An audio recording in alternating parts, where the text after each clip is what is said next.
So hey everybody, welcome to Unacademy class 11 and 12 wonderful platform. Myself your physics educator अनुराग त्यागी और आज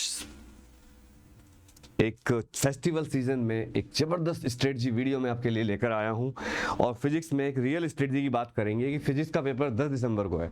तो इस पूरे वीडियो के अंदर जो 30, 35, 40 मिनट की वीडियो होगी, आई विल एक्सप्लेन यू कि आपको क्या क्या करना है और क्या क्या नहीं करना है।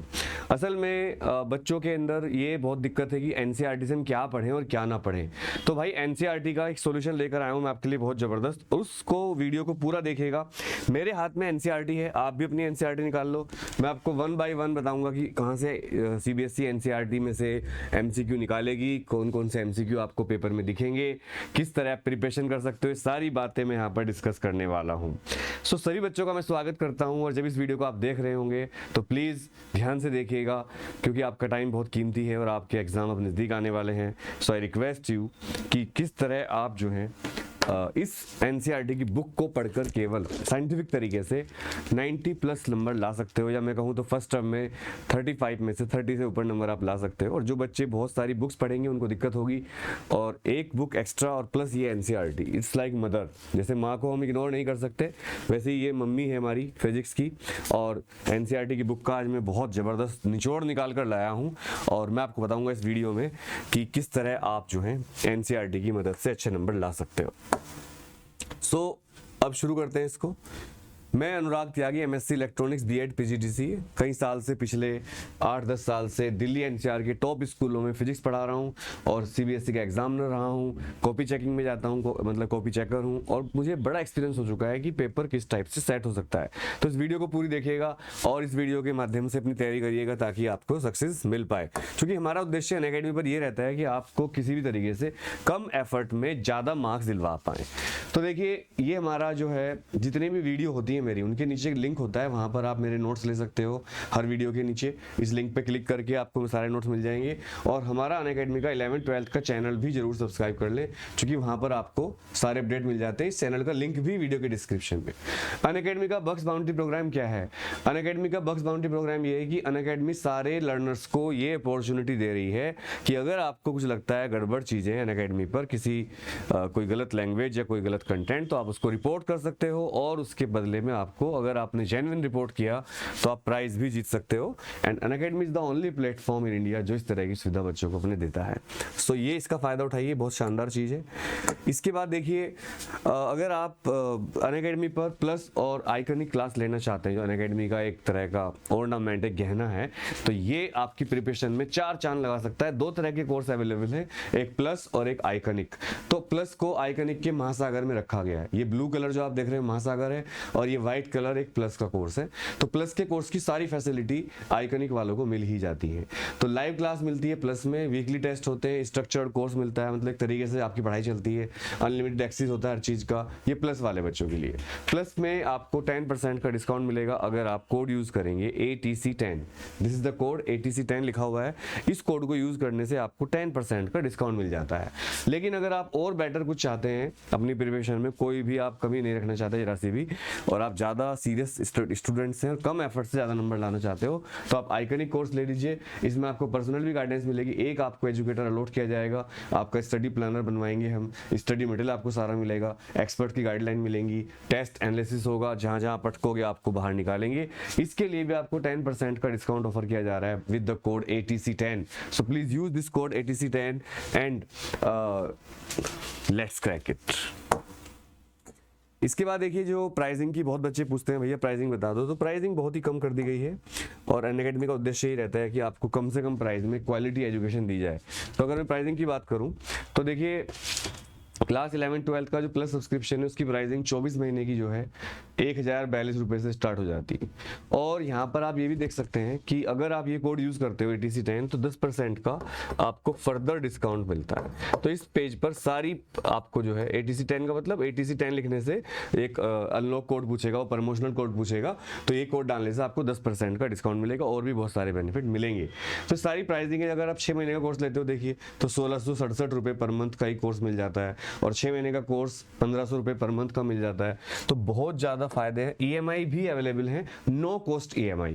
अगर आइकनिक की बात करें तो ये देखिए 9, 10, 11, 12 का सब्सक्रिप्शन तो 48 महीने का 1729 रुपये पर मंथ। यार कमाल हो गया, मतलब सारे सब्जेक्ट मैथ, साइंस, इंग्लिश। और अगर आप केवल 3 महीने का कोर्स लेना चाहते हैं तो 4000 पर मंथ का यहाँ पर आप सब्सक्रिप्शन भी ले सकते हैं। इसमें भी वही रहेगा, अगर आप ATC 10 कोड यूज करते हो तो इस कोड के साथ आपको बहुत सारे बेनिफिट के साथ साथ 10% का शुभ डिस्काउंट मिलता है। शुभ लाभ, मैं इसको बोलूंगा शुभ लाभ, ये डिस्काउंट नहीं है, ये शुभ लाभ है। एक होता है लाभ, लेकिन हमारे संस्कृति में शुभ लाभ कहा गया। शुभ लाभ मतलब ऐसा धन या ऐसा फायदा जो हमें फायदा करे, हमें नष्ट ना करे, है ना। ऐसी भी चीजें होती हैं जो हमें लगती है मिल रही हैं पर वो नष्ट कर देती हैं। तो भाई ये था। इसके अलावा अनअकैडमी इमर्ज प्रोग्राम के बारे में आपको बता दूं, आप अनअकैडमी इमर्ज के टेस्ट को दे सकते हो, फ्री है। बस आपको एक कोड यूज करना पड़ेगा, अनलॉक कोड यूज करना है ATC 10। इस कोड में आपको ऑल इंडिया रैंक मिलती है, डिटेल परफॉर्मेंस रिपोर्ट मिलती है, aligned with latest CBSE guidelines, video solution by India top educators, score among the top 390 subject and get 2 months of plus subscription free. कौन दे देगा यार। Top in each subject and get 1-to-1 mentorship from top educator. हर subject के topper को 1-to-1 यहाँ पर mentorship और बहुत सारे बेनिफिट मिल रहे हैं। और अब तो टॉप 25 बच्चों को इसमें सर्टिफिकेट भी दिए जाएंगे। अच्छा, कब होता है इमर्ज टेस्ट? 90 मिनट का टेस्ट होता है, MCQ बेस्ड होता है, पूरा बोर्ड के हिसाब से बनाया गया है। क्लास 10th और 12th के लिए अवेलेबल है। सैटरडे, संडे, मंडे और ट्यूसडेज को होता है। हर फ्री होता है, 5 से 6:30 बजे शाम का टाइम है। और ATC 10 कोड यूज करके आप इसे फ्री में दे सकते हो। तो भाई ये मेरी पर्सनल रिकमेंडेशन है, अपनी तैयारी के साथ साथ इमर्ज जरूर देना।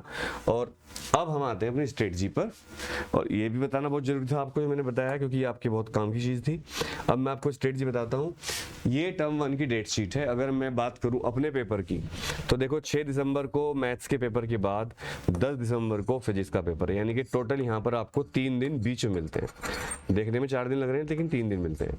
तो यहाँ पर आप देख सकते हैं 10 दिसंबर को फिजिक्स का पेपर है, फ्राइडे का दिन है।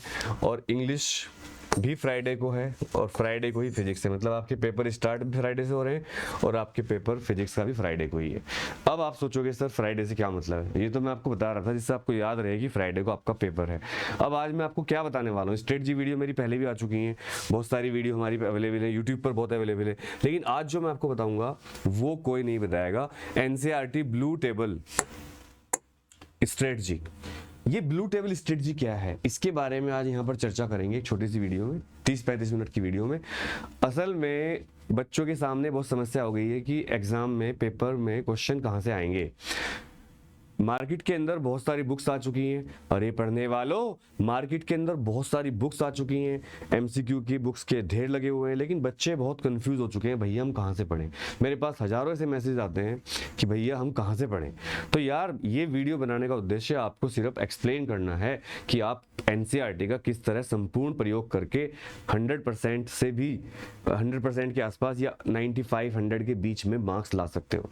तो इस वीडियो को पूरी देखिएगा, बहुत काम की वीडियो है, मजाक में मत लीजिएगा, बहुत मेहनत से बना रहा हूँ। और जब इस वीडियो को मैं रिकॉर्ड कर रहा हूँ, आज दिवाली के दिन मैं रिकॉर्ड कर रहा हूँ। आप सोच सकते हैं कि दिवाली के दिन भी अगर आपके लिए वीडियो रिकॉर्ड की जा रही है, दिवाली मतलब फेस्टिवल सीजन चल रहा है, तो आप हमारे लिए कितने इंपॉर्टेंट हो अनअकैडमी पर। अनअकैडमी में फेस्टिवल सीजन में भी बच्चों का ही ध्यान हमें रहता है, इसलिए आज भी हम आपको पढ़ा रहे हैं लाइव। और ये मैं आपको बता देता हूँ, देखिए क्या है। Practical, theory, exam, skill subject, exam सारे सब्जेक्ट में डेली रूटीन टिप्स मैं आपको ऑलरेडी बता चुका हूँ। सबसे पहले तो मेरी बात सुन लीजिए, ब्लू टेबल पर आने से पहले rise early in the morning, आपको जल्दी उठने की आदत डालनी है। Eat healthy. तीसरा, सुबह को जो एग्जाम टाइम है आपका, एग्जाम टाइम आपको मुझे कमेंट करके बताना है कि आपका एग्जाम टाइम क्या होगा। मतलब जब बोर्ड शुरू होंगे तो उस टाइम पेपर किस टाइम दिया करोगे आपको, उस टाइम आपको डेली सैंपल पेपर करना ही है। या आपको सोचना है कि मुझे एग्जाम टाइम पर सैंपल पेपर तो करना है, किसी भी हालत में सैंपल पेपर करना बहुत जरूरी है उसी टाइम पर, क्योंकि इससे आपका ब्रेन ट्रेन हो जाएगा। और ट्रेन होने के साथ साथ आपको क्या करना है, 1 कप में बेस्ट होगा कॉपर के बर्तन में पानी भर लीजिएगा, थोड़ा गर्म, हल्का सा गर्म, और इस तरह सिप कर करके आपको पीना है हर 2-2 मिनट बाद, 1-1 मिनट बाद इससे क्या होता है, ब्रेन में एक्स्ट्रा ऑक्सीजन सप्लाई होती है और एक्स्ट्रा ऑक्सीजन सप्लाई के बाद आपका ब्रेन ज़्यादा एक्टिवेट हो जाता है और ज़्यादा अच्छी तरह काम करता है। तो मैं आपको बता रहा था कि आपको इसी टाइम में, जो आप कमेंट करके बताओगे जिस टाइम आपका बोर्ड एग्जाम होगा, उसी टाइम पर एक सैंपल पेपर सोल्व करना है। अब आते हैं blue table strategy. Blue table strategy क्या है? डेली रूटीन टिप को अभी मैं बता चुका हूं। ब्लू टेबल स्ट्रेटजी, तो what is blue table strategy? What is blue table strategy? बच्चों, ब्लू टेबल स्ट्रेटजी को अगर हम देखें तो मैं इसके लिए ब्लू कलर चूज कर लेता हूं। ये मैंने ब्लू कलर चूज कर लिया। अब देखिए एनसीईआरटी मेरे हाथ में है, आप भी अपनी एनसीईआरटी खोल लो। अगर मैं पहला ही चैप्टर खोलूं तो जब मैं पहला चैप्टर पढ़ना स्टार्ट करता हूं तो यार ये बड़ा सवाल आता है कि भैया एमसीक्यू कहाँ से बनाएगी सीरियसली। तो मेरा जो अंदाजा है या जो मेरा जो एक्सपीरियंस है पढ़ाने का, उसको मैं आपको थोड़ा यहाँ पर शेयर कर देता हूँ। वैसे कोई टीचर बताते नहीं है, बट मैं फिर भी शेयर कर रहा हूँ ताकि मेरा फ़ायदा इसी में कि आपका फ़ायदा हो। ये देखिए, जब मैं यहाँ से पढ़ना शुरू करता हूँ एनसीईआरटी को, electric charge and field chapter 1, और ये हमारा पेज नंबर यहाँ से स्टार्ट हो जाता है 2। ये पहला पेज नंबर है, लेकिन थर्ड पेज पर एक टेबल आ गई। ये देखो, थर्ड पेज पर आते हैं टेबल आ गई। इन्हीं को बोलते हैं ब्लू टेबल्स। इनको क्या बोलते हैं? Blue tables. आपको दिख रहा होगा ये ब्लू टेबल्स है। अच्छा, थर्ड पेज वाली ब्लू टेबल क्या है? Unification of electricity and magnetism. तो पेज नंबर 3 टेबल BT, मैं लिखूंगा BT आगे से, ब्लू टेबल, और इसका लिखा हुआ है unification of electricity and magnetism. Unification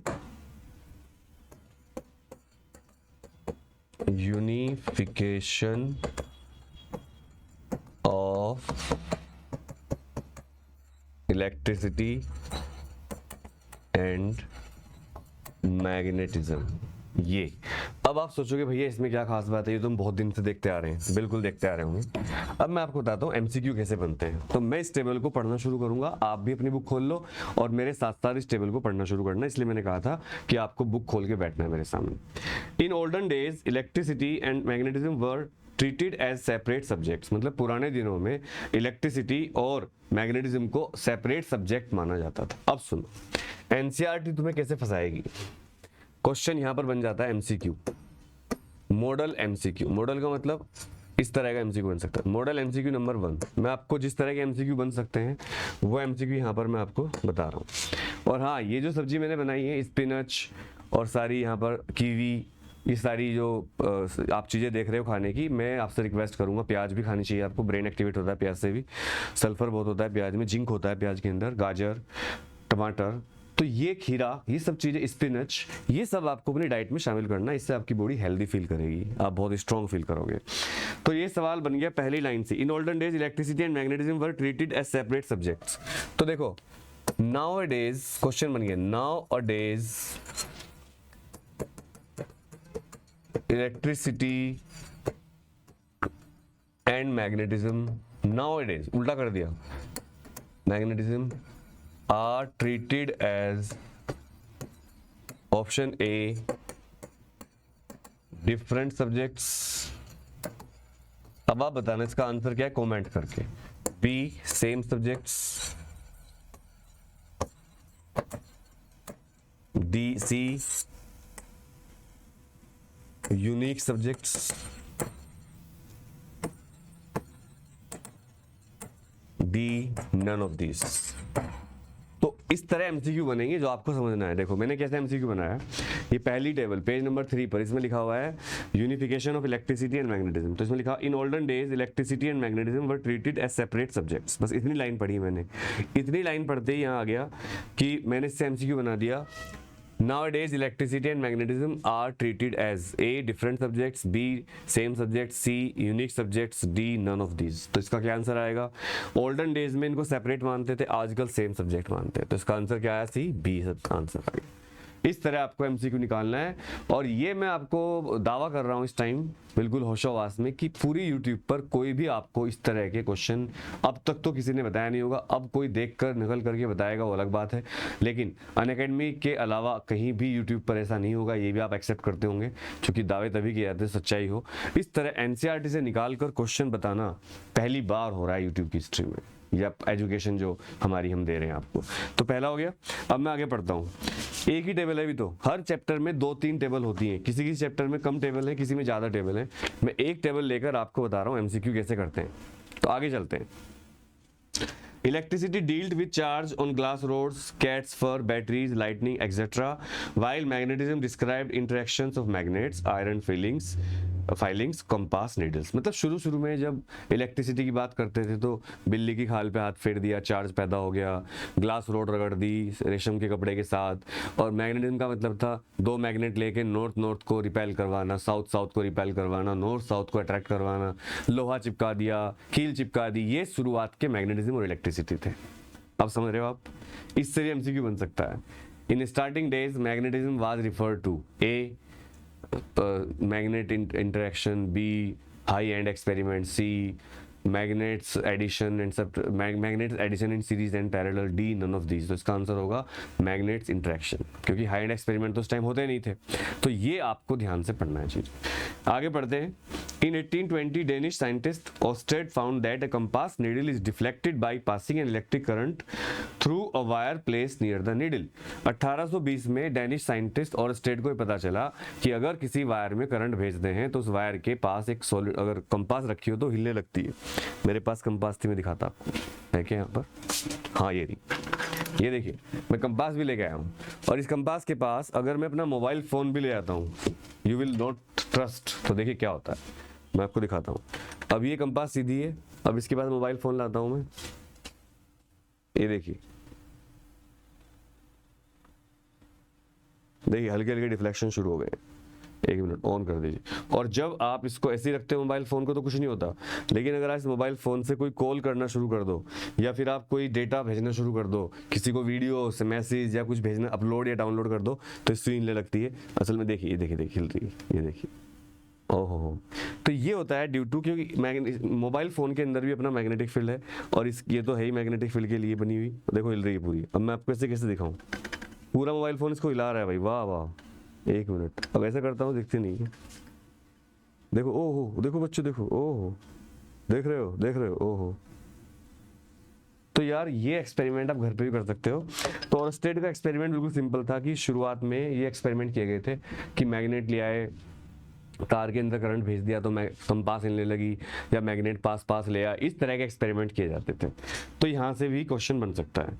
the unification was achieved when the Scottish physicist Maxwell and the Dutch physicist Lorentz put forward a theory where they showed the interdependence of these two subjects. The field is called electromagnetism. तो अगर आपसे कहा जाए, एक MCQ बन सकता है, देखिए क्वेश्चन क्या बनता है। ये वो टाइम था जो मैंने आपसे पूछा था, 11 साढ़े 11 बजे से 1 बजे तक का टाइम आपके लिए सबसे इंपॉर्टेंट है। ये टाइम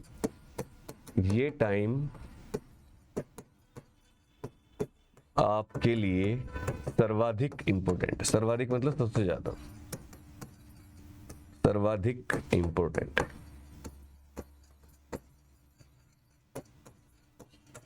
ये टाइम आपके लिए बहुत इंपॉर्टेंट है। तो कैसे क्वेश्चन बनता है देखिए, अगर आपको यही नहीं पता तो अगर क्वेश्चन ये आ गया, MCQ number 2, model MCQ 2, model MCQ 2, ये आ गया, unification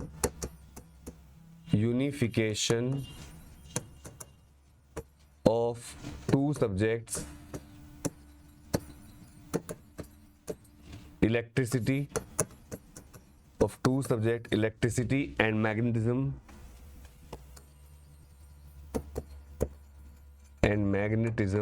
means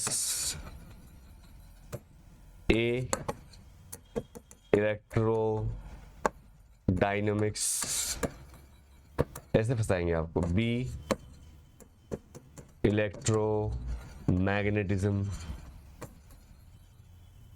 C, EM waves, D none, sorry EM waves हटा के लिख देना, वेव ऑप्टिक्स। हेलो डिनो, ये डिनो है भाई, डिनो भैया डांस करते रहते हैं क्योंकि इन्हें फिजिक्स समझ में आ रही है आजकल। पहले कहते समझ में नहीं आती, अब आ रही। सर आप पढ़ा रहे हो तो इसका आंसर क्या होगा आप कमेंट करके बताइए, और मुझे पता है आपका कमेंट क्या होगा। आपका कमेंट होगा B, so electromagnetism is the result of unification of electricity and magnetism. तो इसी को बोलते हैं यूनिफिकेशन। असल में हो क्या रहा है, जितने भी साइंटिस्ट हैं, जितनी भी रिसर्च चल रही है, they are trying their best to unite the entire laws of physics and science and technology. मतलब साइंटिस्ट ये कोशिश कर रहे हैं, इसको स्ट्रिंग थ्योरी भी कहते हैं, सारी थ्योरीज को मिलाकर एक नई थ्योरी बनाना जिससे सारी चीजें एक्सप्लेन हो जाए, और इसी को हम क्या बोलते हैं, यूनिफिकेशन ऑफ फिजिक्स कह सकते हो आप। फिलहाल तो जो मैं आपको पढ़ा रहा हूँ that is unification of electricity and magnetism, unification of electricity and magnetism. तो आई होप समझ में आ रहा है, कमेंट करके बताइएगा और लाइक करिएगा वीडियो को अगर आपको समझ में आया हो कि एमसीक्यू कैसे बनेंगे। आगे चलते हैं। तो मैक्सवेल और लॉरेंज ने एक इलेक्ट्रोमैग्नेटिज्म नाम की नई ब्रांच को शुरू किया। हालांकि नाम लॉरेंज का ही रखा जाता है। लॉरेंज का अगर आपको याद हो, इससे ही देखिए, अभी मैग्नेटिज्म पर नहीं पहुंचे हम, बहुत से बच्चों को ये बात समझ में नहीं आती, अभी चैप्टर फर्स्ट चल रहा है लेकिन लॉरेंज का नाम आ गया। अब आप बताइए Lorentz force is, MCQ, Lorentz force is, option A magnetic force plus electric force, B electric force, C magnetic force, B gravitational force, gravitational force. तो यार इसका आंसर हो गया F B plus F P. इसी को तो बोलते हैं यूनिफिकेशन थ्योरी। मतलब एक चार्ज पार्टिकल को एक साथ, देखो ये इलेक्ट्रिक फील्ड है, दिस इज इलेक्ट्रिक फील्ड, तो इसको हम ई से रिप्रेजेंट करते हैं, और ये है हमारा मैग्नेटिक फील्ड, इसको हम क्रॉस लगाकर मैग्नेटिक फील्ड से रिप्रेजेंट करेंगे। तो अगर इसके अंदर एक चार्ज पार्टिकल को लाया गया, चार्ज पार्टिकल को ले आता हूं ब्लू कलर से मैं, ये चार्ज पार्टिकल आया, तो यार ये दो तरह के फोर्स एक्सपीरियंस करेगा, एक magnetic force that is Q V B sine theta, और एक electric force that is Q E. तो ये दोनों फोर्स को अगर आप जोड़ दोगे इसको बोलेंगे हम इलेक्ट्रोमैग्नेटिक फोर्स, और यस का दूसरा नाम है लॉरेंज फोर्स। तो लॉरेंज ने क्या किया था, यूनिफिकेशन ऑफ थ्योरीज किया था। और क्या है यूनिफिकेशन ऑफ थ्योरीज, जब हम इलेक्ट्रिक और मैग्नेटिक दोनों फोर्स को आपस में जोड़ देते हैं, या एक ऐसी कॉन्सेप्ट ढूंढते हैं जिसमें इलेक्ट्रिक और मैग्नेटिक दोनों फोर्स एक साथ काम कर रहे हो, उसको हम बोलते हैं यूनिफिकेशन ऑफ थ्योरीज। तो फर्स्ट चैप्टर अगर किसी बच्चे ने पढ़ा हो तो मान लो आपका सिलेबस देखिए, मैं आपको बताता हूँ किस तरह खतरा है फिजिक्स में। अगर आपका यूटी हो रहा है और आपके सिलेबस में केवल 3 चैप्टर आ रहे हैं और उसमें दे दिया लॉरेंज फोर्स क्या होता है, तब भी लॉरेंज फोर्स को इतने से भी लॉरेंज फोर्स पूछ सकते हैं। वो क्यों पूछ सकते हैं, क्योंकि लॉरेंज फोर्स यहाँ पर यूनिफिकेशन थ्योरी में डाल दिया गया, इसलिए लॉरेंज फोर्स यहाँ भी आ सकता है। आई थिंक समझ में आ गया सबको। अब आगे चलते हैं, देखिए इस टेबल को आगे पढ़ते हैं। Maxwell put forth 4 questions that play the same role in classical electromagnetism as Newton equations of motion and gravitation law play in mechanics. He also argued that light is electromagnetic in nature and speed can be found by making purely electric and magnetic measurements. तो देखिए यहाँ पर एक एक line के अंदर सवाल छिपे हुए हैं यार, एक एक लाइन के अंदर सवाल छिपे हुए हैं। अगर आप लोग कमेंट करके कहोगे तो मैं आगे अपनी सीरीज लाऊंगा जिसमें मैं एनसीईआरटी पढ़ा कर आपको बताऊंगा किस लाइन से एमसीक्यू बन सकता है। फिलहाल तो मैंने एक टेबल खोल रखी है पेज नंबर 3 पर, इसी टेबल से इतने सारे सवाल बाहर निकल रहे हैं। मैं दोबारा एक लाइन पढ़ता हूँ। Maxwell put forth 4 equation that play the same role in classical electromagnetism as Newton equation of motion and gravitation law play in mechanics. He also argued that light is electromagnetic in nature and speed can be found by making purely electric and magnetic measurement. तो अगर ये सवाल पूछ लिया कि who first propose that the speed of light can be found by electric and magnetic forces, तो क्या answer आएगा, मैक्सवेल आएगा आंसर। क्या आएगा, मैक्सवेल आएगा। अब इस तरह सवाल हो सकते हैं, या how many equations Maxwell gave, 4। जिस तरह क्लासिकल फिजिक्स में न्यूटन के लॉज ऑफ मोशन है, इक्वेशन ऑफ मोशन है, इक्वेशन ऑफ मोशन भी 4 है अगर आपको पता हो। इक्वेशन ऑफ मोशन कौन कौन सी है, v is equal to u plus 80, s is equal to u t plus half 80 square, v square is equal to u square plus 2s, s is equal to u t plus half, s is equal to u plus half a 2t minus 1, the distance traveled by light by anything in nth second। तो जिस तरह 4 equation classical physics की हैं उसी तरह 4 equation Maxwell की भी है जो आप पढ़ चुके हो। तो इस तरह ये एक टेबल थी, बस ये एक टेबल थी। और देखिए नीचे क्या लिखा हुआ है, We will learn in this chapter that electric force is also as pervasive and in fact stronger than the gravitational force by several order of magnitude. Refer to chapter 1 of class 11th physics textbook. देखो कई बच्चे सोचते हैं कि 11th तो हो गई अब तो 12th में तो 11th की जरूरत नहीं पड़ेगी। एनसीईआरटी वाले खुद लिख रहे हैं कि एनसीईआरटी का 11th की टेक्स्ट बुक का चैप्टर फर्स्ट देखो, उसमें आपको पता चल जाएगा हम क्या कहना चाह रहे हैं। तो आप समझिए इस बात से कि एनसीईआरटी या कोई भी क्लास आप पढ़ते हो तो पिछली क्लास को भी बहुत ज़्यादा इंपॉर्टेंस मानी जाएगी, बिकॉज जब तक आपको पिछली नॉलेज नहीं होगी अगली क्लास की नॉलेज आपको समझ में नहीं आएगी। इस तरह से आप समझ सकते हो। तो अब आपको क्या करना है, इस वीडियो के माध्यम से मैं आपको क्या बताना चाह रहा हूँ, इस सेशन का लेने का उद्देश्य क्या है। इस सेशन को लेने का उद्देश्य है कि आप भाई सीरियस हो जाओ। सिर्फ एक मार्केट से एमसीक्यू की बुक ले ली या किसी टीचर ने आपको 20-25 एमसीक्यू करवा दिए, उससे काम नहीं चलेगा। आपको एनसीईआरटी खोलनी पड़ेगी, आज नहीं तो कल ये किताब खरीद लो। मेरे पास ऐसी भी सूचना आई है कि बहुत से बच्चों के पास तो अभी तक एनसीईआरटी भी नहीं है, मतलब उन्होंने एनसीईआरटी खरीदे ही नहीं है। तो यार ऐसे तो मत करो, ये बुक आपके बहुत काम की बुक है, सीबीएसई की बुक है, जो सीबीएसई की ऑफिशियल बुक है वही आप पढ़ नहीं रहे हो। पेपर कौन बनाता है, सीबीएसई बनाती है। सीबीएसई की ऑफिशियल बुक कौन सी, एनसीईआरटी, वो आपके पास नहीं है, और अगर है तो अलमारी से नहीं निकली आज तक। तो प्लीज डोंट डू दिस। आपको जल्दी से जल्दी इस बुक को, जो मैं तरीका बता रहा हूँ, और मैं इसके लिए सीरीज लेकर आऊंगा NCERT point to point, line to line. अब देखिए मैं आगे चलता हूँ थोड़ा। तो ये इसका मतलब ये नहीं है कि ब्लू टेबल छोड़ दो, पढ़ लो सारा छोड़ दो, ऐसा नहीं है। ब्लू टेबल के बाद मैं आपको ये बता दूं, जो देखिए एग्जाम्पल दे रखे होते हैं, इस तरह के एग्जाम्पल, आप पेज नंबर खोल लो 7 और एग्जाम्पल 1.1 पढ़ो। ये वाला मैं थोड़ा नजदीक दिखा देता हूँ कैमरे, ये देखिए पेज नंबर 7 पर एग्जाम्पल 1.1। अब ध्यान से देखिए कितना एग्जाम्पल एक लाइन का है, मतलब क्वेश्चन एक लाइन का है, ये एक लाइन का क्वेश्चन है, एक्सप्लेनेशन इतना बड़ा है। तो कितने बच्चे आप में से ऐसे हैं जिन्होंने इसको पढ़ा है, सच बताइए कमेंट करके। कितने बच्चों ने इसको पढ़ा है कभी ना कभी, कितने बच्चों ने इसको समझा है। अब कल अगर इसमें से एमसीक्यू बन जाएगा तो मुझे दोष मत देना कि सर आपने बताया नहीं कि इसमें से तो एमसीक्यू आएगा। सोचिए इस तरह से एमसीक्यू बन जाते हैं और हमें पता भी नहीं चलता है। सो प्लीज एनसीईआरटी के ये क्वेश्चन को मैं पढ़ता हूँ थोड़ा सा और आपको एक्सप्लेन करने की कोशिश करता हूँ। और जैसे कि मैंने बताया था, हर 2-3 मिनट बाद पानी पीना है, गर्म पानी, ठंडा पानी नहीं। आजकल वैसे भी काफी ज्यादा केस बढ़ रहे हैं। रशिया में तो आज मैंने पढ़ा है कि 21,000 मौत हुई है वहां पर। जो चाइना है वो तो अपनी चीज़ों को बाहर आने नहीं देता, वहाँ पर सेंसरशिप है प्रेस के ऊपर, तो चाइना से तो इतनी बातें नहीं बाहर निकलती। लेकिन रशिया से पता चला है कि काफ़ी जो यहाँ पर अप्रैल में सिचुएशन थी वो अब रशिया और चाइना में हो रही है इस टाइम। तो थर्ड वेव का अंदेशा है। तो एग्ज़ाम की डेट शीट आ गई है, बट कुछ भी हो सकता है, मैं आपको बता दूँ। हालांकि सीबीएसई पूरी कोशिश करेगी आपके एग्ज़ाम ऑफलाइन लेने की, क्योंकि सीबीएसई के पास ऑनलाइन सिस्टम का सिस्टम नहीं है। हालांकि ये भी हो सकता है कि सीबीएसई अंदर खाने से ऑनलाइन की प्रिपरेशन भी कर रही हो। इन दैट केस अगर थर्ड वेव आती है तो ऑनलाइन एग्जाम भी आपके लिए जा सकते हैं।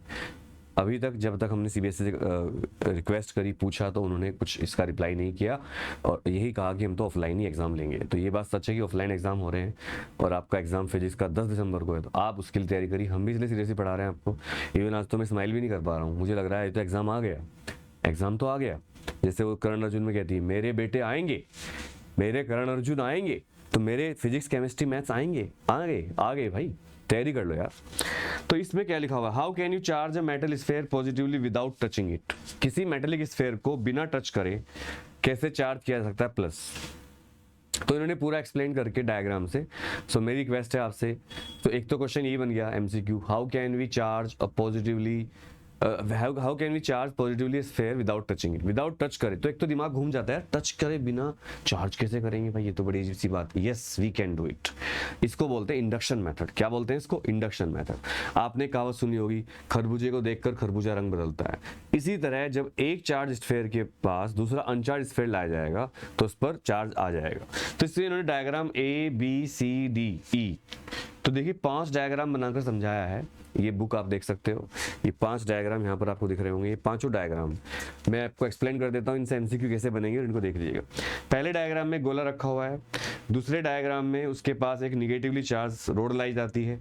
तो जिधर निगेटिवली चार्ज रोड होती है मैं डायग्राम बनाकर समझाता हूँ आपको, देखिए समझने की कोशिश करिएगा। सबसे पहले हमारे पास एक स्फेयर है, तो हमने इसको एक नॉन कंडक्टिंग बेस पे रख रखा। अब इसके ऊपर कोई चार्ज नहीं है, तो जब इसके ऊपर कोई चार्ज नहीं है तो हम भी इसको चार्ज करना चाहते हैं। दूसरे डायग्राम में क्या हुआ, दूसरे डायग्राम में रखा वैसे ही है और इसके पास हम एक रोड लाते हैं और वो रोड कैसी है, वो रोड निगेटिव चार्ज है। निगेटिव चार्ज होने से क्या होगा, इधर तो प्लस चार्ज आएगा और इधर कुछ नहीं होगा, हम दिखाएंगे कुछ भी। और इसको हमने अर्थिंग कर दिया। अर्थिंग का मतलब इधर माइनस चार्ज चला गया, उसको जमीन में भेज दिया हमने। अर्थिंग का मतलब अर्थ से कनेक्ट करना। तो अर्थिंग को ये निशान से रिप्रेजेंट करते हैं, बड़ा डंडा, छोटा डंडा, छोटा डंडा, जैसे पहले एंटीने होते थे, या फिर ई लिखा जाता है। वैसे आपके बैटरी का जो माइनस पोल होता है एक्चुअल में वही अर्थिंग होती है। इसके बाद देखिए ये हो गया हमारा, तो ग्राउंड कर दिया। ग्राउंड करने से क्या होगा, सारा माइनस चार्ज जमीन में चला जाएगा और आपके पास जो बचेगा पूरा, एक जो लास्ट आपके पास बचेगा वो पॉजिटिव चार्ज पूरा फैल जाएगा, क्योंकि इसको फिल करने के लिए पॉजिटिव चार्ज यहाँ जाएगा और सारा आपने अर्थिंग कर दिया। So this is the method by which you can make an uncharged sphere totally positive charge sphere and we have not touched it। तो बिना टच करे हमने कर दिया इसको। अच्छा, ये टेक्नोलॉजी क्या याद दिलाती है, मैं थोड़ा बता दूं। पहले टाइम पर जैसे आपने सीरियल्स में देखा होगा, हमारी प्राचीन भारतीय संस्कृति में ऐसे आशीर्वाद देते थे, तथास्तु आयुष्मान भव, ऐसे करते थे। इसका क्या मतलब होता था, या आपने अभी ये मूवीज देखी होंगी नई जो साइंस फिक्शन की मूवीज आती हैं, उसमें ऐसे करते हैं ऐसे, तो ऐसे करते हैं तो दूर चला जाता है एकदम से। बताओ कौन सी मूवी देखा आपने इसे। ये ऐसे छोड़ देते हैं, तो ऐसे मारते हैं, ऐसे करते हैं, उड़ जाते हैं हवा में। तो आपको लगता है तो फिक्शन है। यार ये फिक्शन नहीं है भाई। जिस तरह हमने बिना टच किए ही चार्ज कर दिया, वैसे ही आशीर्वाद मिलता था। हम मंदिर, मस्जिद, गुरुद्वारे माथा क्यों टेकते हैं, क्योंकि वहाँ पर बहुत पॉजिटिव एनर्जी होती है। माथा हमारी बॉडी का रिसीविंग पार्ट है और हमारे जो हाथ हैं गिविंग पार्ट होते हैं। तो जब आप किसी को कुछ देना चाहते हो तो आप ऐसे करते हो, और जब आप किसी से कुछ लेना चाहते हो तो आप ऐसे माथा टिकाते हो। तो जो अच्छी जगह है, पॉजिटिव जगह है, चाहे वो मंदिर हो, मस्जिद हो, गुरुद्वारा, चर्च, कुछ भी हो, वहीं पर आपको माथा टेकना चाहिए ताकि आपको वहाँ से पॉजिटिव एनर्जी मिले। तो ये मैं इसका फिजिक्स का एक एस्पेक्ट बता रहा हूँ जो मेरे हिसाब से, मेरे पर्सनल थॉट्स हैं। अब इसके ऊपर रिसर्च करनी चाहिए कि क्या यही था, क्या इसी साइंस के पीछे वो चीज़ें होती थी, क्योंकि ये तो रिसर्च का मामला हुआ। लेकिन अगर हम ट्रस्ट करें उन बातों पर जो कि मैं करता हूँ, तो उस टाइम ये सब साइंस था। आशीर्वाद देना, भगवान कृष्ण का चक्र चलना, ये सब एनर्जी चलते थे। अब वो कौन सी एनर्जी यूज़ करते थे, इस तरह किसी को हाथ में ऐसे करके हाथ में अस्त्र आ जाना, तो सारी चीज़ें। तो फिलहाल मैं इस पर दूर नहीं जा रहा हूँ, आपको थोड़ा सा आपका ध्यान वो करने के लिए मैंने बताया। तो ये एमसीक्यू बन सकता है। इसके बाद देखिए इस चैप्टर में एक चैप्टर कंसीडर करूंगा आज, ये बच्चे नहीं पढ़ते। जैसे पेज नंबर 11 पर है चार्ल्स ऑगस्टीन ड कुलम्स। तो यार कुलम के बारे में सभी पता है। कुलम्स लॉ क्या है, F = 1/4πε0 Q1 Q2/r²। लेकिन ये टेबल कितने बच्चों ने पढ़ी है, पेज नंबर 11 पर साइड में जो लंबी सी टेबल दे रखी है, कितने बच्चों ने पढ़ी यार इस टेबल को, सच बताना यार। तो भाई इस टेबल में क्या लिखा हुआ है मैं आपको पढ़ के बताता हूँ, किस तरह आपके एमसीक्यू निकलेंगे इन टेबल से वो भी आपको बता देता हूँ। 1736 में जन्म हुआ, 1806 में डेथ हुई। A French physicist began his career। तो यार पहला क्वेश्चन यही बन सकता है, हालांकि मेमोरी बेस्ड हो जाएगा ये, और सीबीएसई ने कहा मेमोरी बेस्ड क्वेश्चन कम देंगे। कुलम्स वाज फ्रॉम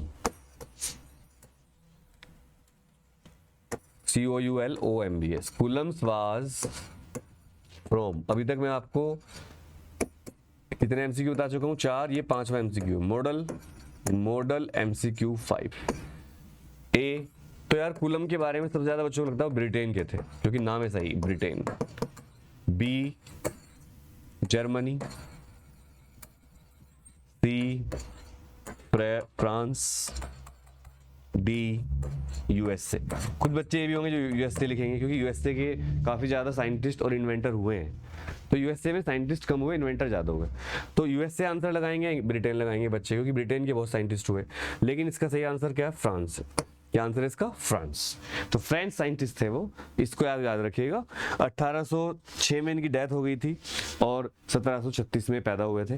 तो यार इनकी उम्र ज़्यादा भी नहीं कह सकते, 70 साल भी नहीं कह सकते, मतलब 70 साल जिए पूरे, 70 साल जिए बिल्कुल। 70 ईयर्स की एज में इनकी डेथ हो गई। In 1776 he return to Paris and retired to a small state to do his scientific research. उन्होंने अपने नौकरी छोड़ के एक रिसर्च करने के लिए रिटायरमेंट ले लिया। He invented a torsional balance to measure the quantity of force and used it for determination of force of electric attraction or repulsion between small charged particles. He thus arrived in 1785 at the inverse square law relation, now known as Coulomb's law. The law had been anticipated by Priestley and also by Cavendish earlier. Though Cavendish never published his results, Coulomb also found the inverse square law of force between unlike and like magnetic poles. अब देखो, किस्मत होती है, ये YouTube पे भी है। आप YouTube पे आपको लगता होगा कि यार ये इतने अच्छे टीचर हैं, और वो हैं, लेकिन ऐसे बहुत सारे टीचर हैं जिनके बारे में आपको पता नहीं है, जो YouTube पे नहीं आए, या आए तो इतने लेट आए कि आपको लगता है ये तो नॉर्मल टीचर्स हैं, पर वो ऑफलाइन इंडस्ट्री में धूम मचा रखी है उन्होंने, या फिर वो ऑफलाइन में भी कामयाब नहीं है, but they are wonderful teachers. ऐसे ही देखिए कैवेंडिश जो थे, Cavendish was a brain person, मतलब मैं उनकी रेस्पेक्ट करता हूँ। टेस्ला और कैवेंडिश, दो लोगों की बहुत रेस्पेक्ट करता हूँ। जितना आप इनके बारे में पढ़ोगे आपको पता चलेगा। तो ये जो आप कूलम्ब्स लॉ देखते हो, F = 1/4 pi epsilon not Q1 Q2 upon R², ये एक्चुअल में दो बातों पर डिपेंड है। एक तो फोर्स डिपेंड करता है दो चार्ज के प्रोडक्ट पर, और inverse square law, that is force inversely proportional to R²। ये डिस्कवरी ओरिजिनली कूलम्ब्स ने नहीं करी, ये डिस्कवरी ओरिजिनली कैवेंडिश ने की थी, बट वो इतने शर्मीले थे, उनके बारे में ऐसा कहा जाता है वो शर्मीले थे या कुछ बात थी, उन्होंने अपनी डिस्कवरी को कभी पब्लिश ही नहीं किया, और इसका श्रेय, उसका फायदा, उसका क्रेडिट मिल गया कूलम्ब्स को। मैं ये नहीं कहता कूलम्ब ने काम नहीं किया, कूलम्ब ने एक्सपेरिमेंट किए, but he was having inspiration from Cavendish work. Cavendish का काम ओरिजिनल था, और मुझे तो ऐसा लगता है पर्सनल मेरा है कि हमारे भारतीय जो वेद्स हैं या पुराने हमारी जो साइंटिफिक डिस्कवरीज हैं, उनसे भी काफ़ी लोगों ने इंस्पायर होकर पश्चिम के लोगों ने डिस्कवरी करी है, because we have been slaves of British for a long time. तो उस दौरान हमारी सारी किताबें, सब कुछ यहाँ से चला गया, और उसको ही आधार बनाकर बहुत सारी डिस्कवरी करी गई। मैं ये नहीं कहता कि मशीन ने वहीं से कॉपी कर ली ना, आइडिया वहाँ से चोरी किए गए। इलेक्ट्रिसिटी का आइडिया हो, पार्टिकल का आइडिया हो, एटम का आइडिया हो। एक ऋषि कणाद थे जिन्होंने सबसे पहले एटॉमिक थ्योरी दी थी, लेकिन आपको क्या पता है, डाल्टन, इनके नाम सबको, रदरफोर्ड, इनसे हजारों साल पहले ये थ्योरीज आ चुकी थी। महाभारत में कैसे कैसे हथियार यूज होते थे आपको सब पता है। तो इस तरह की ब्लू टेबल से आप ये चीजें कर सकते हो। तो भाई ये मैंने आपको बता दिया, एग्जाम्पल जरूर करना। अब जैसे ये ब्लू टेबल के बाद नेक्स्ट वीडियो में अगर आप कमेंट करोगे तो मैं आपको और ज़्यादा बताऊंगा कि आप किस किस तरह तैयारी कर सकते हो। अब मैं कुछ आपको और बातें बताना चाहता हूँ जिनसे आप अच्छी तरह प्रिपरेशन कर सकते हो। नंबर 1, डेली 11:30 से 1 बजे तक आपको टेस्ट देना है घर बैठकर मम्मी पापा की ऑब्जर्वेशन में। नंबर 2, आपको बहुत हेल्दी डाइट लेनी है, जैसे कि सब्जियां ज़्यादा खानी है, फल ज़्यादा खाने हैं। सर्दी आ रही है, इस टाइम आपकी जो वो होती है इम्यून पावर थोड़ी सी वीक होती है जब मौसम चेंज होता है, तो अपना बहुत ध्यान रखना है। मुझे खुद इन्फेक्शन हो रखा है, पहले कोरोना हुआ था, अब मुझे कोल्ड हो रहा है, तो पता नहीं ये हो जाता है, चलिए मैं ध्यान रखता हूँ, फिर भी हो जाता है। कई बार होता भी नहीं है, कई बार मैं बहुत केयरलेस रहता हूँ तब भी कुछ नहीं होता, तो ये होता है। लेकिन फिर भी आप ध्यान रखिए, आपके एग्जाम आ रहे हैं एक्चुअल में। लेकिन हाँ, मेरा इस बार क्या हुआ कि इस बार गर्म पानी पीने की वजह से मैं जल्दी ही रिकवर हो रहा हूँ, मेरी आवाज़ ठीक हो गई ऑलमोस्ट। तीसरी बात, आपको सुबह जल्दी उठने की कोशिश करनी है। आपको जल्दी उठने का से फ़ायदा होगा। रात को मैंने एक्सपीरियंस किया और बहुत सारे लोगों से मैंने बात करी जो टॉपर्स हैं, मेरे स्टूडेंट्स भी रहे हैं बहुत सारे, मैं भी एक टॉपर रहा हूँ, कि रात को जो हम काम करते हैं उसकी क्वालिटी कम होती है और दिन में जो काम करते हैं उसकी क्वालिटी ज़्यादा होती है। बस दिन के काम की एक प्रॉब्लम है कि दिन में ना डिस्टर्बेंस बहुत होता है, कुछ कोई आ गया, गेस्ट आ गए, फेस्टिवल सीजन चल रहा है, तो आप सोचोगे यार दिन में तो ठीक है, रात को पढ़ूंगा। मानता हूँ ये बात सही है, बट रात को क्वालिटी उतनी रहती नहीं है। असल में रात को हमारे ब्रेन से हार्मोन्स रिलीज होते हैं जो हमें सोने के लिए प्रेरित करते हैं, इंस्पिरेशन देते हैं हमारी बॉडी को, क्योंकि ब्रेन का काम आपको रात को सुलाना है। तो अगर आप रात को जबरदस्ती जागते हो, जैसे मैं पूरी रात जागा, मैं रात नहीं सोया, तो अब मैं दिन में सोया तो उतनी बात नहीं है, पूरी रात में काम करता रहा रात। आपके लिए मैं कुछ कर रहा हूँ, MCQ बना रहा हूँ, और वो जल्दी प्लस कोर्स से मेरे आएंगे, प्लस कोर्स डिजाइन कर रहा हूँ, उसके लिए मैं रात जाग रहा, पूरी रात जागता रहा, 1 मिनट भी नहीं सोया। मैं कुर्सी पे बैठा रहा, खड़ा रहा, लेकिन बैठा नहीं, सोया नहीं। चाय भी नहीं थी, कॉफी भी नहीं थी मेरे पास, पानी पी कर मैं जागता रहा। तो रात को मत जागिए, 11-12 बजे मैक्सिमम सो जाइए, सुबह 6-7 बजे उठकर पढ़ाई करिए। Next, last but not the least, भाई NCERT को इग्नोर मत करो। NCERT की आज मैंने एक बात बताई आपको कि आपको NCERT की सारी ब्लू टेबल पढ़कर इसको समझना है, इनमें से MCQ कौन कौन से बन सकते हैं वो देखना है और प्रैक्टिस करनी है, और कोशिश करनी है कि 11:30 से 1 बजे तक आपको रोज एक सैंपल पेपर करना है मम्मी या पापा की ऑब्जर्वेशन में। तो ये तो मेरा अब खत्म हो गया। फिलहाल मैं आपको बता दूं कि हमारे बहुत सारे अपकमिंग कोर्स हैं जो क्रैश कोर्स आने वाले हैं, प्लस पर भी और आइकॉनिक पर भी, and they are for science, commerce and art stream, and the teachers are very wonderful teachers like Anita Acharya ma'am, CA Raman Ahuja, Dhwani Gandhi, CA Shantam Gupta, Deepak Bhardwaj.